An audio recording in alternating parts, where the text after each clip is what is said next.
Hello everyone. బయట అయితే మనకి వర్షం కుండపోతగా ఉందండి. మన పిల్లలకి హెల్తీగా ఉండడం కోసం కాఫ్ కానీ కోల్డ్ కానీ రాకుండా ఉండడం కోసం రాగి సూప్ అయితే ప్రిఫర్ చేయొచ్చండి. దాన్ని కొంచెం మంచి మంచి వెజిటేబుల్స్తో మనం యాడ్ చేస్తే అది చాలా టేస్టీగా వస్తుంది. ఎలాగంటే మనం బీట్రూట్ ముక్కలు, ఉల్లిపాయలు, పచ్చిమిర్చి, అల్లం, వెల్లుల్లి, మిరియాల పౌడర్ తీసుకోండి కావాల్సిన ఐటమ్స్.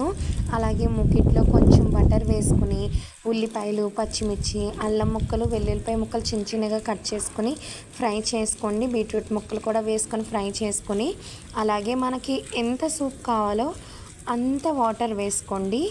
నాకు 3 గ్లాసెస్ ఆఫ్ వాటర్ వేసుకున్నాను. అలాగే స్వీట్ కార్న్ అయితే విడిగా మనం బాయిల్ చేయాల్సిన అవసరం అయితే లేదు. మనం స్వీట్ కార్న్ని అందులో వేసినప్పుడు వాటర్ మరిగినప్పుడే మనకి స్వీట్ కార్న్ కూడా ఉడికిపోతుందండి. అలాగే మనకి వాటర్ బాయిల్ అవుతున్నప్పుడు ఈ లోపల మనం పక్కన బౌల్లో మనం రాగి శనగపిండి కలుపుకుంటాం కదండి, అలా కొంచెం వాటర్ వేసుకొని కలుపుకొని మరుగుతుండగా మనం అది రాగి పౌడర్ని అందులో మిక్స్ చేసేసుకోవాలి. అప్పుడు రాగి వాటర్ మరుగుతూ ఉండగా లాస్ట్లో కొంచెం కొత్తిమీరతో గార్నిష్ అయితే చేసేసుకోండి. ఎందుకంటే ఇందులో కొత్తిమీర వేసుకుంటే మంచి ఫ్లేవర్ వస్తుందండి. మనకి సూపు అచ్చం రెస్టారెంట్ స్టైల్ సూప్ ఉంటుంది. అలాగే లాస్ట్లో పెప్పర్ పౌడర్ కూడా వేసుకోవాలి. ఇవి మనకి కాఫ్ కోల్డ్ రాకుండా ఈ సూప్ మనకి చాలా హెల్ప్ఫుల్ అవుతుందండి.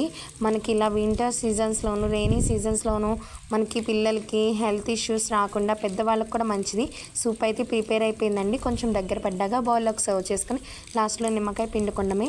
మా పాపకైతే నేను ఇచ్చేస్తున్నాను, తనైతే తినేస్తుంది. తనకైతే బాగా కోల్డ్ చేసేసింది. అలాగే మా చిన్నోడికి కూడా కాఫ్ చేసింది, వాడికి కూడా కొంచెం తినిపించాను. మా